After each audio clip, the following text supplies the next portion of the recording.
Commander Vrax stood by the large window on the observation deck of his ship.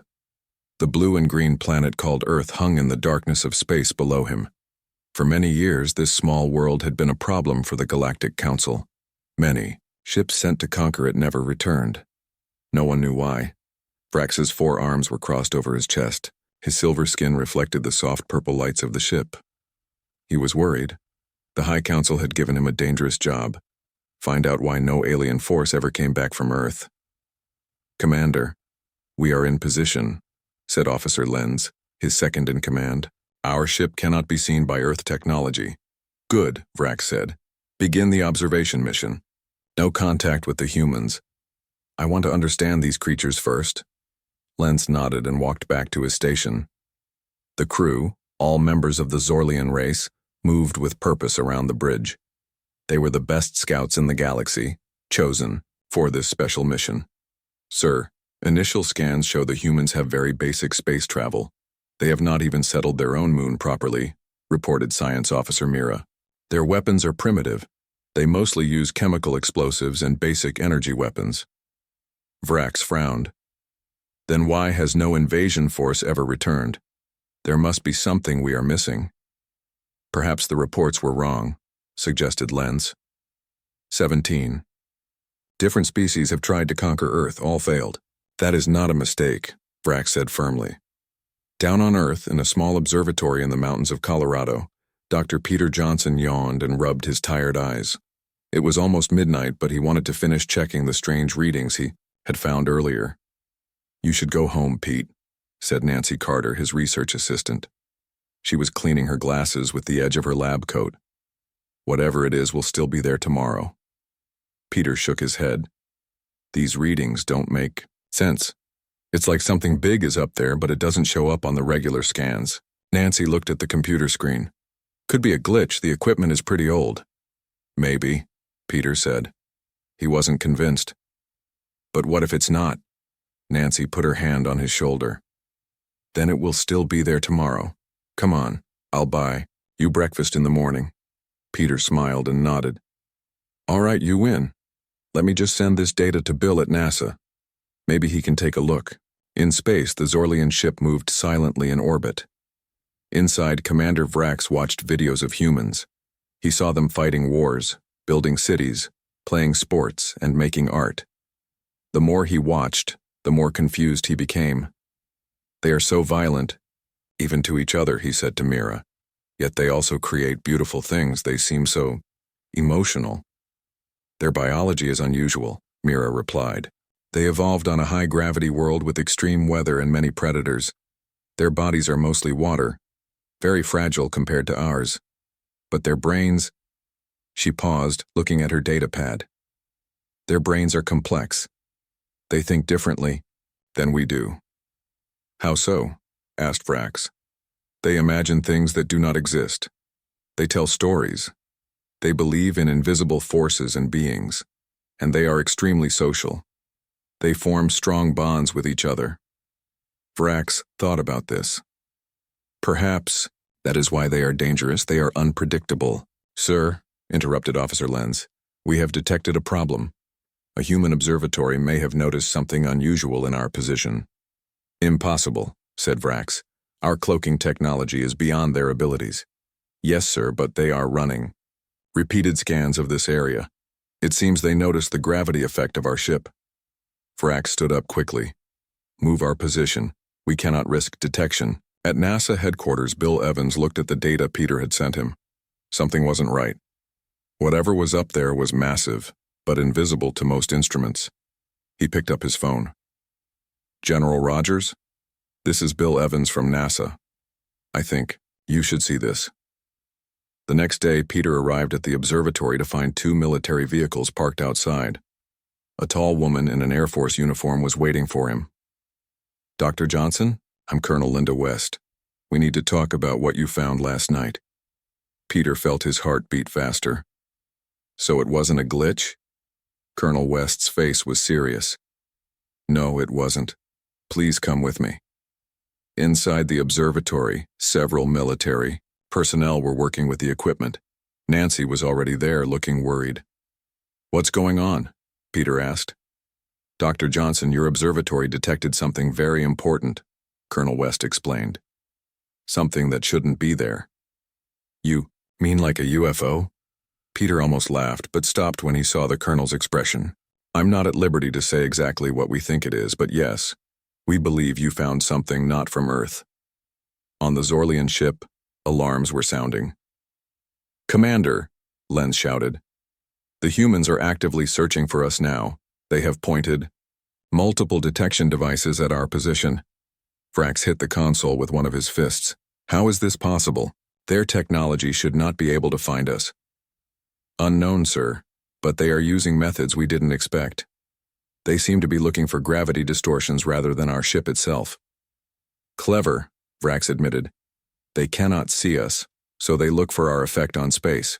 What are your orders, sir? Asked Lenz. Vrax thought for a moment. Move to the dark side of their moon. We need time to think, and send a message to the Council. The humans are more resourceful than we thought. Back on Earth, things were moving. Quickly. In a secure underground facility, military and scientific leaders from around the world gathered for an emergency meeting. Ladies and gentlemen, began General Frank Rogers, it appears we are not alone. Based on Dr. Johnson's discovery and our follow-up scans, we believe there is an alien ship observing Earth. The room filled with nervous murmurs. What do they want? Asked someone. We don't know, replied the general. But given history, we should prepare for the worst. Dr. Diana Gray, a leading astrobiologist, raised her hand. General, you said given history. Does that mean this has happened before? General Rogers looked around the room, then nodded slowly. What I'm about to tell you is classified at the highest level. This is not the first alien contact with Earth. There have been others going back decades. Each time we've managed to repel them. Peter couldn't believe what he was hearing. You're saying we fought aliens before? How did we win? Why doesn't anyone know about this? The general's face was grim. We won because humans are different from them. We think differently. We fight differently. And we kept it secret because we had to. Panic wouldn't help anyone. In the shadow of the moon, Commander Vrax received a message from the Galactic Council. He read it with growing concern. What did they say, sir? Asked Mira. They're sending a battle fleet, Vrax replied quietly. The Council has decided that Earth is too dangerous to simply observe. They want it neutralized. But we haven't even made contact yet, protested Mira. We don't know why the other missions failed. Vrax looked at the beautiful blue planet. That's exactly why they're worried. The unknown is frightening. And humans are very unknown to us. What neither Vrax nor the humans knew was that they were about to discover why no one returns from attacking Earth. And the answer would change the galaxy forever. 3 days after the discovery of the alien ship, Sub-Commander Krall stood before Commander Vrax on the bridge. Krall was younger than most officers, with ambition that often clouded his judgment. Commander, with all respect, we must take action, Krall insisted. Just watching the humans teaches us nothing about why our forces fail against them. Vrax's four eyes narrowed. The Council ordered observation only. The battle fleet won't arrive for 30 days, Krall argued. By then the humans will be fully alert. I propose a small team goes to the surface. We capture a few humans, study them, and return before the fleet arrives. Vrax shook his head. Too dangerous. What danger? They are primitive. Our personal shields can stop their weapons. 5 of us could easily capture specimens without being detected. Vrax considered this. The Council wanted answers. If they understood humans better, perhaps conflict could be avoided. No, Vrax decided finally. We follow orders. Krall seemed to accept this, but his eyes showed disappointment. That night, while Commander Vrax slept, Krall gathered 4 loyal crew members in the shuttle bay. The commander is too cautious, Krall told them. When we bring back humans for study, he will thank us. The Council will reward us. The small team boarded a shuttle and left the main ship. They headed toward a quiet area on the planet, a place with few human settlements. In rural Iowa, Steve Baker walked through his cornfields as the sun was setting. At 56, He had spent 30 years in the army before returning to take over his family farm. The military had changed him, made him alert to things others might miss, like the strange light that just appeared over his western field. Steve watched as something large and silver descended silently among his cornstalks. It was no airplane or helicopter. It made no sound at all. Instead of running toward his house to call for help, Steve moved quietly through the corn rows. Years of combat had taught him to assess threats before acting. In his jacket pocket was a pistol he always carried when checking his property at night. Inside the alien shuttle, Krall prepared his team. Remember, humans are fragile. Use minimal force. We need them alive and undamaged for study. The 5 aliens activated their personal shields, invisible energy fields that could stop bullets and absorb energy weapons. Their silver skin glistened as they stepped out onto Earth for the first time. The night air felt strange, richer in oxygen than they were used to. The gravity was stronger too, making their movement slightly slower. They spread out, scanning for humans. Steve crouched low, watching the silver beings move through his corn. They were tall, nearly 7 feet, with 4 arms and large, bulbous heads. He had seen many things in his years of service, but nothing like this. He reached slowly for his phone to call his old friend at the Pentagon when one of the aliens turned suddenly in his direction. A beam of blue light shot from a device in the alien's hand, hitting the ground near Steve's feet. He rolled to the side as another beam came closer. They had spotted him. Krall saw the human male trying to hide. "Take him," he ordered 2 of his team. Gently. The aliens moved with confidence, certain their shields would protect them from anything the primitive human might do. They were unprepared for what happened next. Steve had been in worse situations. Baghdad, 2004. Afghanistan, 2010. He knew when he was outmatched, but he also knew how to survive. As the first alien reached for him, Steve fired his pistol. The bullet hit the alien's shield and bounced off, just as Steve expected it might. But the sound of the gunshot was what Steve wanted, loud enough to be heard at his neighbor's house half a mile away. The aliens seemed surprised by the noise. Steve used that moment to throw himself backward, rolling through the corn as more blue beams cut through the plants around him. "Careful," Krall shouted to his team. "Don't damage the specimen." Steve reached the edge of the field where his old tractor sat. He scrambled under it, gaining precious moments to think. These things had some kind of shield that stopped bullets, but every shield had a weakness. The aliens spread out, surrounding the tractor. Their scanners showed the human, hiding beneath it. "Come out, human," Krall called in perfect English thanks to their translation technology. "We will not harm you." Steve didn't respond. He was reaching for the can of gasoline he kept near the tractor. "Final warning," Krall said. "Come out now." Steve unscrewed the cap on the gas can, took a deep breath, and acted. He splashed gasoline toward the nearest alien, followed by a lit match from his pocket. The shield stopped the liquid, but the fumes ignited in the air around the alien. The shield couldn't block the heat and lack of oxygen. The alien panicked, its shield failing as it struggled to breathe. Steve used the confusion to roll out the other side of the tractor and sprint toward his barn. Krall was shocked. How did this primitive creature know to attack with fire? The personal shields were designed to stop solid objects and energy, not heat transfer. "After him," Krall ordered, but he was more cautious now. In the barn, Steve grabbed his shotgun and something else, a small radio. He turned it on, setting it to the emergency frequency he knew the military monitored. "Mayday, Mayday. This is Captain Steve. Baker, retired, ID number 87652. 5 hostiles on my property, not human. Repeat, not human. Coordinates 41.67 north, 93.58 west. Send help immediately." Outside the barn, Krall and his team approached carefully. One of them was still trying to recover from the fire attack. "Surround the structure," Krall ordered. "Use stun settings only." Inside the ship orbiting Earth, Commander Vrax woke to alarms. "Report," he demanded as he rushed to the bridge. "Sir, Sub-Commander Krall took a shuttle to the surface," reported Officer Lentz. "They're engaged with a human. Vrax felt cold fear. Bring them back, now! We can't, sir. They're not responding to signals. At the Pentagon, an officer rushed into General Rogers' office. Sir, we have a situation in Iowa. One of our retired captains is reporting alien contact. General Rogers stood quickly. Get Colonel West on the line and prep the special response team. In the barn, Steve heard the aliens approaching.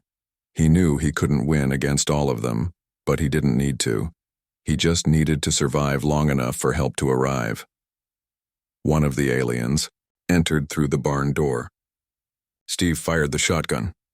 The pellets bounced off the shield, but the force pushed the alien back. Steve fired again and again, driving the alien outside. Another alien crashed through the wooden wall. Steve swung his shotgun like a club, hitting the alien's shield. To his surprise, the alien stumbled. Their shield stopped projectiles but transferred kinetic energy. That was useful information. Kral watched his team struggling with this single human. How was this possible? Their technology was centuries ahead of Earth's. Their shields should make them invincible to primitive weapons.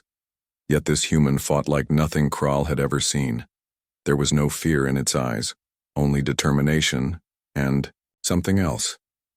Was it anger? No. It was almost like the human was calculating, planning each move. Enough, Kral shouted. He adjusted his weapon to maximum stun and fired at the roof of the barn. The wooden structure began to collapse. Steve saw the beams falling and dove toward the door, but not fast enough. A heavy beam pinned his leg to the ground. Kral approached the trapped human, feeling victorious at last. Now, specimen, you will come with us for study. Steve looked up at the alien and smiled. I don't think so. In the distance, the sound of helicopters grew louder. Kral heard it too. We must leave, he told his team. Bring the human quickly. As two aliens reached for Steve, a spray of bullets hit the ground around them. Military helicopters appeared over the trees, spotlights cutting through the darkness. This is the United States Air Force, a voice boomed from speakers. Step away. From the American citizen, Kral realized their mission had failed. Back to the shuttle, now! His team retreated, but as Kral turned to follow, Steve grabbed one of his legs with surprising strength. You're not going anywhere, Steve growled. Soldiers repelled from the helicopters surrounding the aliens. Their weapons looked different from normal military gear, specially designed based on previous alien encounters. As Kral struggled to free himself from the human's grip, he realized something that chilled him. The human was smiling. This creature, this primitive being, had planned this trap from the beginning. Now Kral understood why no one returned from Earth. And it was too late. Commander Vrax paced the bridge of his ship, his forearms clasped behind his back. The mission had gone terribly wrong. Sub-Commander Kral was captured by humans. 3 crew members were injured, and their shuttle barely escaped back to the main ship. How could Kral be so foolish? Vrax muttered. Officer Mira approached carefully. Commander, the humans are broadcasting on all frequencies. They wish to talk. Vrax stopped pacing. They want to negotiate? It seems so. They say they have Kral and want to arrange a meeting. This was unexpected. In all previous encounters, humans had simply fought until they won. They had never tried to communicate. Put them through, Vrax ordered. A voice came through the ship's speakers. This is General Frank Rogers of Earth's United Defense Council. We have your crew member. We propose a meeting to discuss his return and your intentions toward Earth. Vrax was surprised at how calm the human sounded. This is Commander Vrax. Where do you suggest we meet? Neutral ground, the surface of your moon. We will bring your crew member. You may bring 2 guards, no weapons. Vrax looked at his officers. They seemed shocked at the human's ability to reach the moon so quickly. Very well, Vrax agreed. In 12 hours. At a secret military base in Nevada, Steve Baker sat across from the alien called Kral. The alien was secured to a chair with special restraints, his shield device removed. Between them sat General Rogers and Dr. Diana Gray. He hasn't said a word since we brought him in, General Rogers told Steve. Steve studied the alien. You understand us, don't you? You're just being stubborn. Krall's 4 eyes focused on Steve. You are not what we expected. Dr. Gray leaned forward. What did you expect? Primitive beings, easy prey. Krall's voice was cold. You are the anomaly in our records. 17 species have tried to claim Earth. None returned. We came to learn why. And now you know. Steve said simply. No, Krall replied. I know only that one human fighter disabled 3 of my team. I still don't understand how.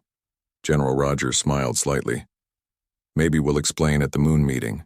12 hours later, a small Earth ship landed on the lunar surface. It was not as elegant as the alien vessels, but it was sturdy and well-built. From it emerged General Rogers, Dr. Gray, and 2 soldiers escorting Krall. They stood waiting as a sleek silver shuttle descended from orbit. Commander Vrax stepped out with 2 guards. The 2 groups faced each other on the airless surface, communicating through radio in their spacesuits. Commander Vrax? General Rogers nodded. Thank you for meeting us. Vrax's 4 eyes took in the human ship. Your technology has advanced since our last scans. We adapt quickly when needed, Rogers replied. Especially when we know we're being watched. Vrax looked at Krall. My officer acted without permission. His actions do not represent the Galactic Council. Yet they reveal your intentions, Dr. Gray said. You came to study us before the invasion fleet arrives. Vrax was startled. How? Do you know about the fleet?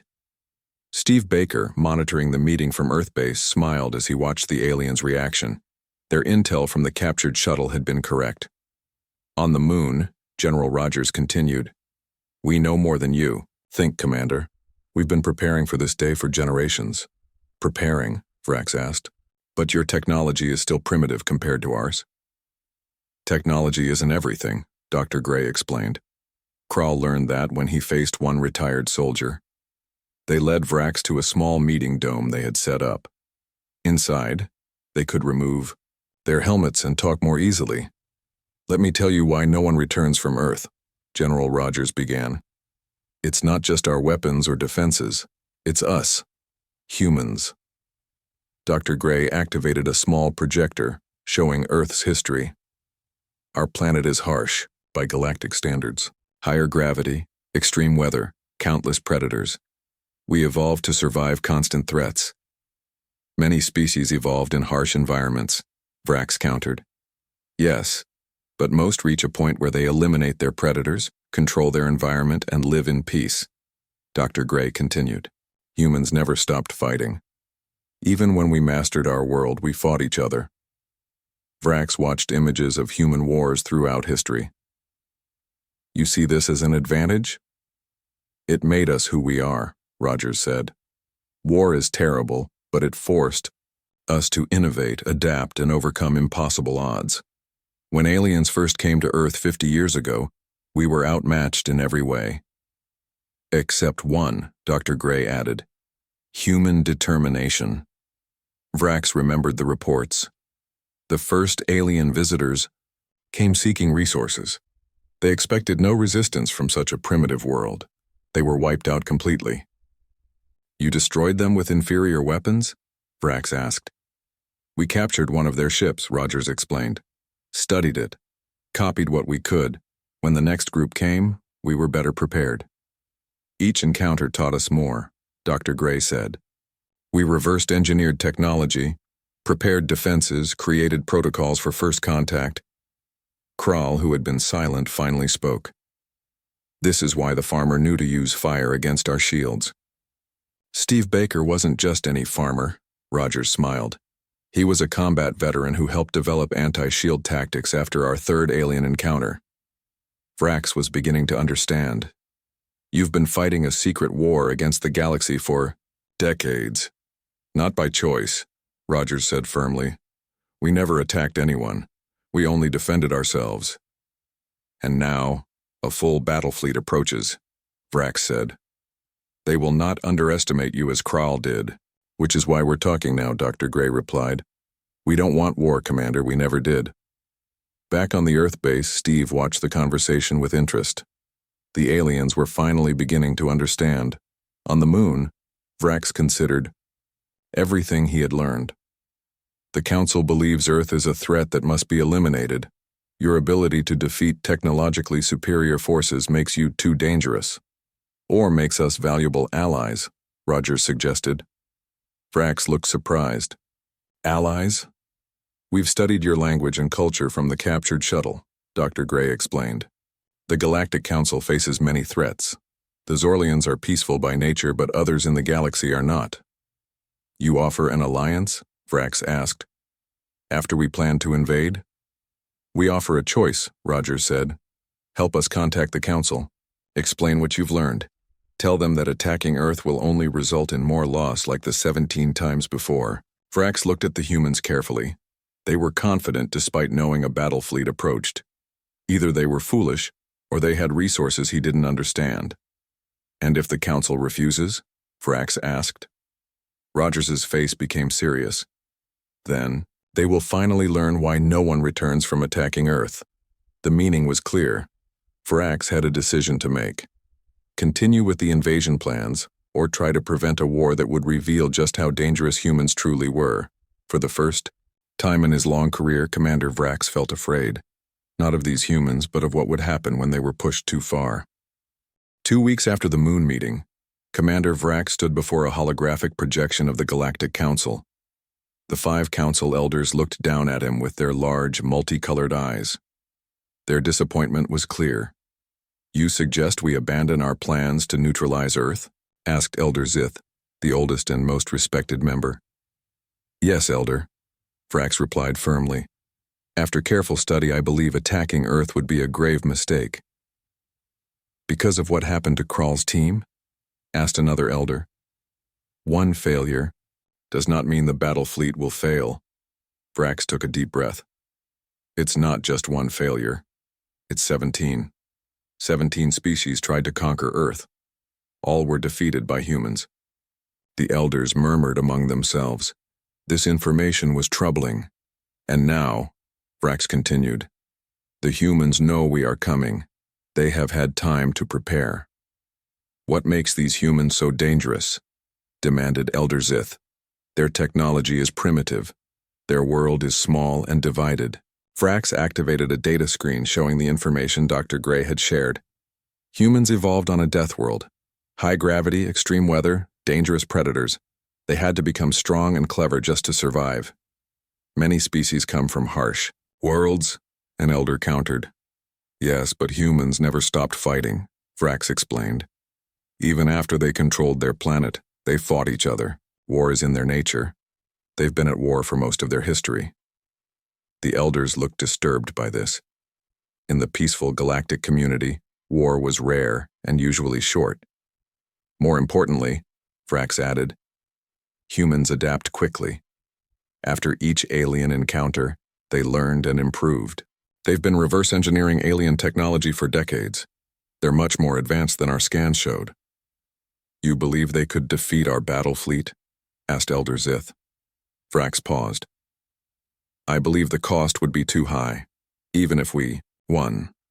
The council chamber fell silent. The elders conferred privately for several minutes before addressing Vrax again. The battle fleet will continue its mission, Elder Zith announced finally. Earth is too dangerous to leave alone.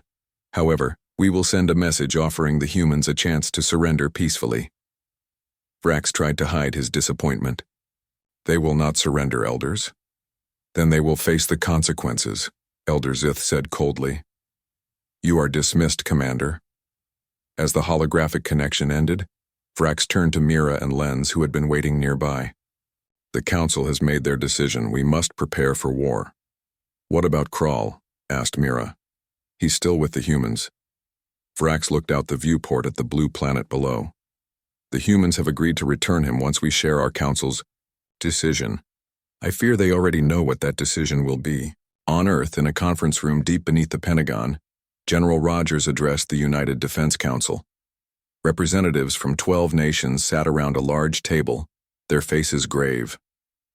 Commander Vrax has informed us that the Galactic Council has rejected our offer of alliance, Rogers announced. Their battle fleet will arrive in 2 weeks. How many ships? Asked the Chinese General Wu Feng. Over 300, replied Rogers. More than we've ever faced. Dr. Gray stood up and activated a large screen. Based on the data from Kral and the captured shuttle, these are the Zorlian ships we'll be facing. The screen showed sleek silver, vessels of various sizes. The largest was over a mile long. Their weapons are energy-based, much more powerful than anything we've encountered before, Dr. Gray explained. Their shields can absorb massive amounts of damage. Do they have any weaknesses? Asked the Russian representative. Steve Baker, who had been invited to the meeting because of his encounter with Kral, spoke up. Their personal shields have trouble with certain types of attacks, heat, gas, even physical force if applied correctly. The ship shields will be different, warned Dr. Gray, but we've learned that they use a similar technology, just scaled up. General Rogers pointed to a map showing Earth's orbital defenses. We've been preparing for this day for 50 years. Each alien encounter gave us more technology to adapt and improve.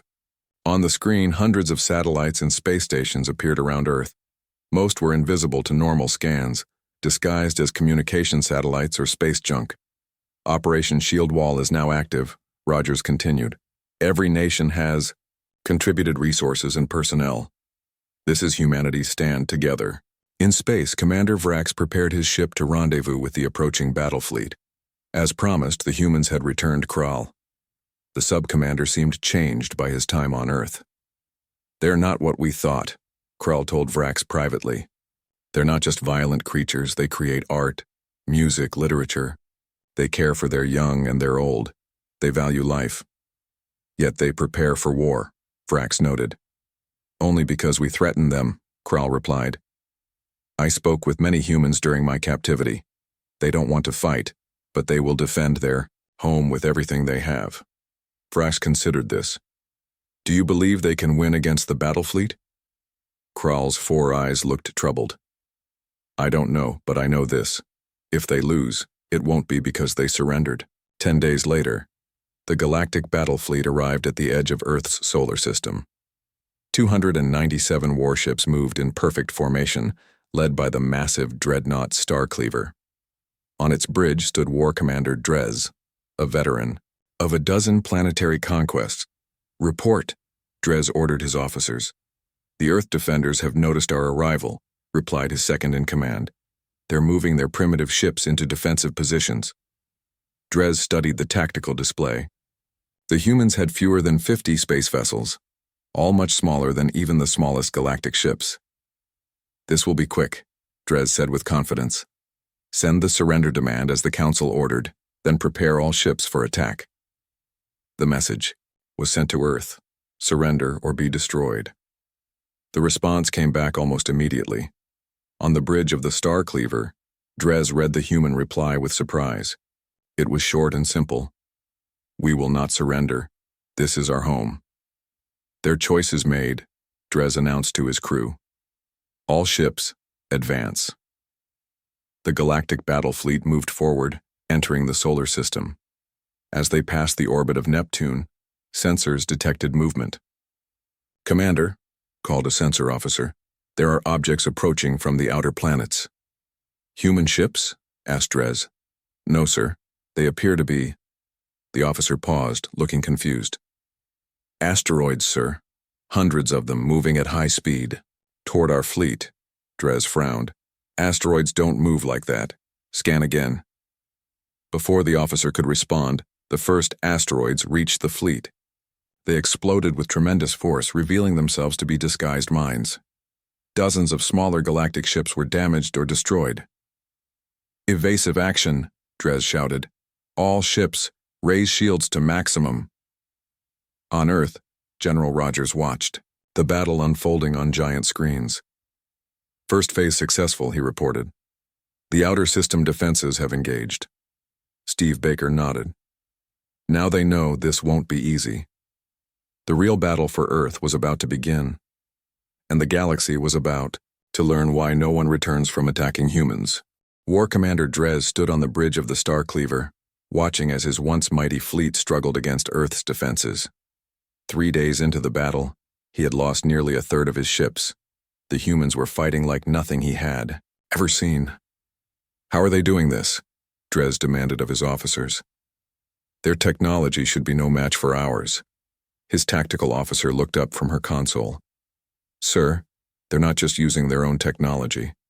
They've adapted weapons and defenses from at least 7 different alien species. Dres slammed his fist on the command table. The humans had turned the wreckage of previous invasion attempts into their own arsenal. Press the attack, he ordered. We still outnumber them. Get us closer to their planet. As the remaining galactic ships pushed forward, Earth launched its next defense. From hidden bases on Mars and the Moon, hundreds of small fighter craft emerged. They were piloted by the best human pilots from every nation. Steve Baker watched from the command center as the fighters engaged the alien fleet. Each human ship was equipped with weapons designed to exploit the weaknesses they had discovered. In alien shield technology, they're breaking through the outer defenses, reported a technician. General Rogers nodded grimly. It's time for Phase 3. In orbit around Earth, Commander Vrax watched the battle with growing concern. His ship had been ordered to remain on the edge of the conflict, observing but not participating. Beside him stood Kral and Mira. The humans are losing, Mira noted. The fleet is too powerful even with their preparations. No, Kral said quietly. Look closer. The humans are directing the battle fleet toward something. Vrax studied the tactical display. Kral was right. The human fighters weren't just attacking randomly. They were herding the galactic ships toward Earth's northern hemisphere. What are they planning? Vrax wondered aloud. On the surface of Earth, Dr. Diana Gray stood in a massive underground facility beneath the Arctic ice. Around her, hundreds of scientists and engineers monitored a weapon unlike any other on the planet. Power at 90%, announced one of the engineers. Targeting systems locked on the enemy flagship. Dr. Gray checked the final calculations. This weapon had been built using technology from all 17 previous alien encounters, combined with human ingenuity. They had only one shot. General Rogers, she spoke into her communicator. We're ready. In the command center, Rogers gave the order. Fire. The ice above the Arctic facility split open. A beam of blinding white energy shot upward into space, cutting through the atmosphere like a spear. On the Star Cleaver, alarms blared as sensors detected the energy surge. Evasive action, Dres shouted, but it was too late. The beam struck the flagship's shields. For a moment, it seemed the shields would hold. Then the energy began to change, adapting to the shield frequency, finding its way through. Impossible, Dres whispered as the beam pierced his ship. The Star Cleaver broke apart in a silent explosion that lit up Earth's night sky like a second sun. Debris scattered across space, damaging nearby galactic ships. The remaining fleet commanders were thrown into confusion. Their supreme leader was gone, their communication network disrupted. Commander Vrax knew this was the moment that would decide everything. He opened a channel to all remaining galactic ships. This is Commander Vrax. War Commander Dres is dead. As the senior officer, I am taking command. All ships cease fire immediately. There was hesitation, but one by one, the galactic ships stopped their attack. The human fighters pulled back, waiting. Commander, what are you doing? Mira asked, shocked. The Council ordered Earth's destruction. The Council was wrong, Vrax replied firmly. Look at what the humans have done. With primitive technology and sheer determination, they've destroyed half our fleet. If we continue, they will destroy the rest. Vrax opened a channel to Earth. General Rogers, this is Commander Vrax. I propose an immediate ceasefire and negotiations. In the command center, Rogers looked at Steve Baker and Dr. Gray. They both nodded. We accept, Rogers replied. But this time, we meet on Earth. 3 days later, Commander Vrax stood in the United Nations building in New York City. Around him sat representatives from every human nation and the commanders of the remaining galactic ships. It was the first official meeting between Earth and the Galactic Council. The humans have proven themselves, Vrax addressed the gathering.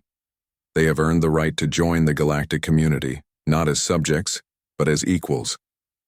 "The Council will not be pleased," said one of the alien commanders.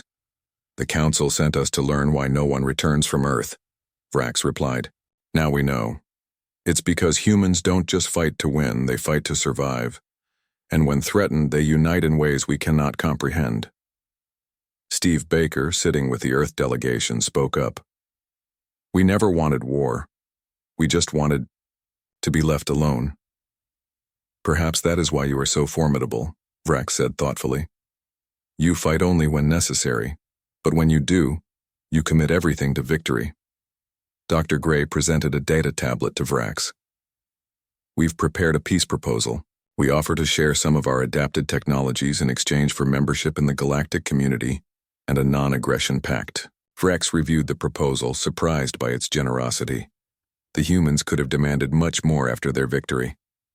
"I will take this to the Council," he promised. "They must understand that Earth cannot be conquered. It can only be befriended." 1 month later, Vrax stood again before the Galactic Council. This time, General Rogers, Dr. Gray, and Steve Baker stood with him. "We have verified Commander Vrax's report," Elder Zith announced to the gathered delegates from across the galaxy. "Earth will be recognized as a protected world and offered provisional membership in the galactic community."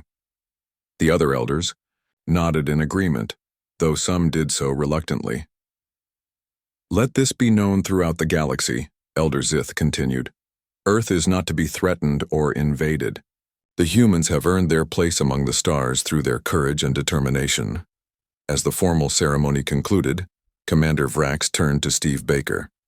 "Now everyone knows why no one returns from attacking Earth." Steve smiled. "It's simple, really. We Earthlings are stubborn, push us too hard, and we push back harder." "A valuable lesson for the galaxy," Vrax agreed. "One that cost many lives to learn. But hopefully the last such lesson needed, Dr. Gray added. Now we can explore the stars as friends, not enemies." The message spread quickly across the galaxy. Earth was no longer a mystery or a target. It was a world of warriors and innovators, artists and dreamers. A dangerous world to threaten, but a valuable one to befriend. And for the first time in galactic history, ships began returning from Earth, carrying not conquerors or invaders, but visitors, traders, and allies, forever changing both human and alien civilizations in ways no one could have imagined.